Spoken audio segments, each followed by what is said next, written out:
क्या बांग्लादेश उसी अंधे गड्ढे की ओर लौटता जा रहा है जिससे निकलने के लिए 1971 में उसने इतना खून बहाया था? जिस पाकिस्तान ने उसकी आज़ादी ली, क्या अब उसी की परछाई बनता जा रहा है? 1971 में बांग्लादेश ने सिर्फ एक देश से नहीं, एक जहरीली सोच से भी आज़ादी ली थी।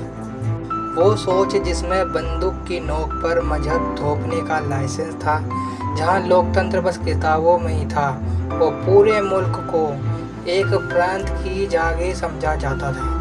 बांग्लादेश का जन्म हुआ था एक सपने से, भाषा, संस्कृति और बराबरी के सपने से। लेकिन अफसोस, आज 2025 में वही बांग्लादेश फिर उसी खाई की ओर फिसलता जा रहा है। सड़कों पर खौफ का मंजर है और संसद में सन्नाटा छाया हुआ है। जनता डरी हुई है और कुर्सी पे बैठे शख्स मोहम्मद यूनुस देश को उस दिशा में घसीट रहा है जिससे भागने के लिए बांग्लादेश बना था।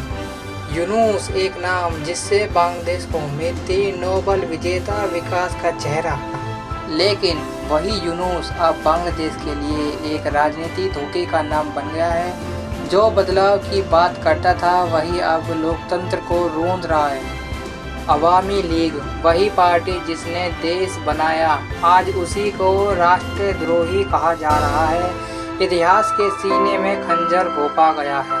कट्टरपंथियों से डील हो रही है। वही जमात-ए-इस्लामी फिर से ताकत में है, जिसने 1971 में पाकिस्तान के साथ मिलकर बांग्लादेश की बहनों की इज्जत लूटी थी।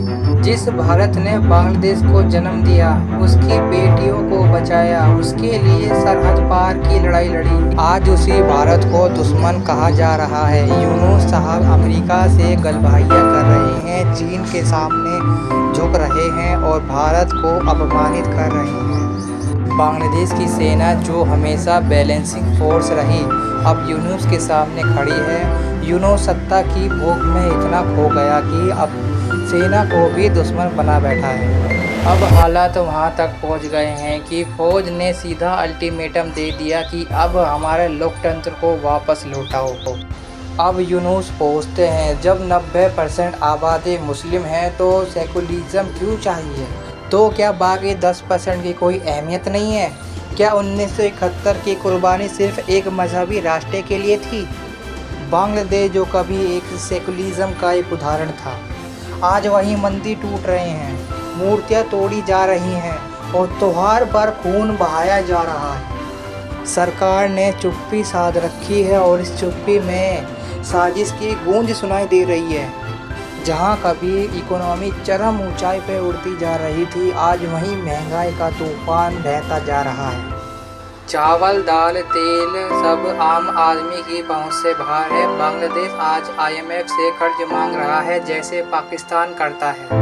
बांग्लादेश अब 4 खेमों में बढ़ चुका है, यूनुस, सेना, BNP और छात्र। लेकिन जो सबसे जरूरी था, जनता, वो अब गायब है। क्योंकि जब नेता अपने लड़ता है तो जनता सिर्फ अपने लिए रोटियां गिनती है। क्या शेख हसीना लौटेगी? हालिया लोकल चुनाव तो यही इशारा कर रहे हैं कि जनता को यूनुस का झूठ समझ आ चुका है। शायद हसीना या कोई नया नेता, लेकिन यूनुस की विदाई तो अब तय है। क्या बांग्लादेश अपने ही सपनों का कत्ल करेगा या फिर उठ खड़ा होगा संविधान और लोकतंत्र के लिए? ये फैसला अब बांग्लादेश की आवाम को करना है। क्योंकि पड़ोसी होने के नाते हम तो सिर्फ यही कह सकते हैं कि तुम बांग्लादेश पाकिस्तान मत बनो। तुमने उससे लड़कर आज़ादी पाई थी, ये मत भूलना।